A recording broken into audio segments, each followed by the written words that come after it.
Hey, welcome back guys, it's George. Now if you're trying to open your Affinity here and it keeps crashing, I'm gonna show you how to fix it very fast and very easy. So now follow the steps. These are the very easy steps. Go here to your C folder, users, and you see this folder here, app data. If you can't find this folder, here you have to click view, scroll down, click show, and enable these hidden items.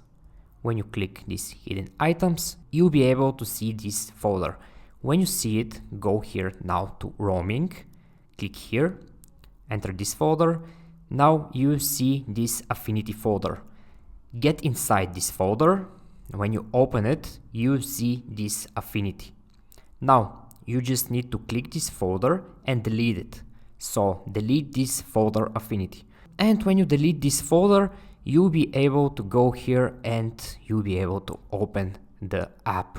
Now everything should be fine. Okay guys, I hope you find this video useful and take care.